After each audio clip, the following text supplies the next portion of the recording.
hovering over the tide pools, while he crisped in the noonday sun holding her basket. "Sea water."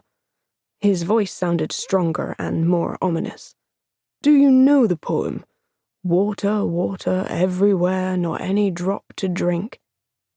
"Sounds familiar." She gave him a bright smile. He knew she wasn't much for poetry.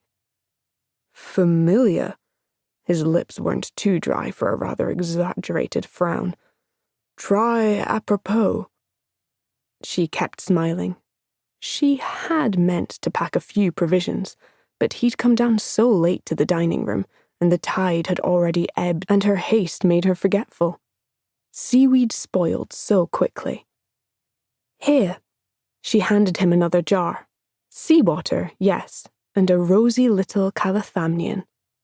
He tucked the jar into the basket, where it clinked against the others. A reproachful clink. "James," she attempted, "I wish I'd brought tea and biscuits, particularly because I'm the reason we missed luncheon." Contrite, she reached for the India rubber bag at her waist. "I collected an edible species. If you're quite famished, you could—" "Good Lord!" He did laugh. "You promised me a seaside holiday, and here I am, half expired on the least hospitable stretch of shore for miles, and you're suggesting I revive myself with a mouthful of kelp." "Not kelp, Irish moss. It's very good, as a jelly." "I believe it's chiefly used as a mattress stuffing."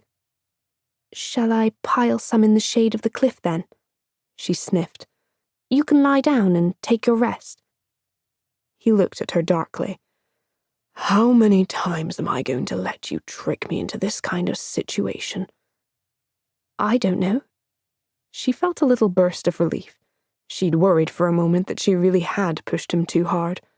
But while his sunburn was real, she could tell now that his outrage was, as usual, largely an act. "I suspect we'll go on like this," she added, "until you stop secretly loving it." She closed up her bag. Irish moss was absolutely punishing raw, and worse unrinsed, and crossed her arms, arching her brows at him. "Blast," he said, but without pathos. He enjoyed complaining in her company, perhaps because he was called upon to display unflappable calm and stern decision in everyone else's. Perhaps because they'd played together as children, and never outgrew their formative dynamic.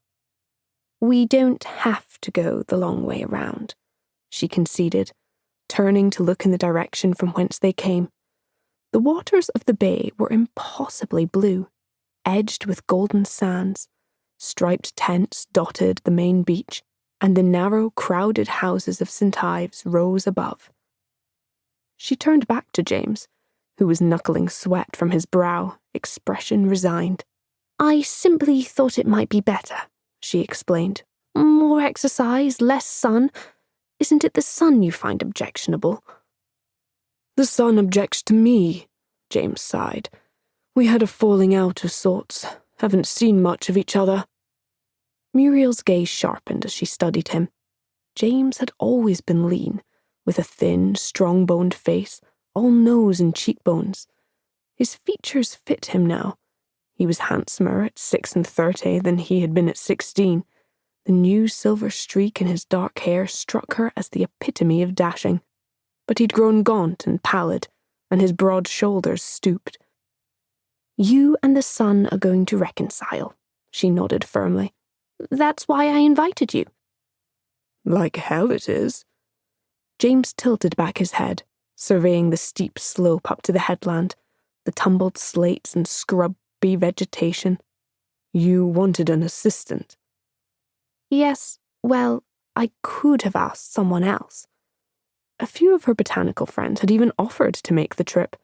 Any one of them could have provided more substantial assistance when it came to the collection and classification of British seaweeds, but she'd lived so many years abroad, travelling in Asia on commissions from plant nurseries and Kew Gardens, that those friends existed for her most fully on paper, as passionate but impersonal correspondence, their letters filled with taxonomies, enclosing seeds rather than sentiments.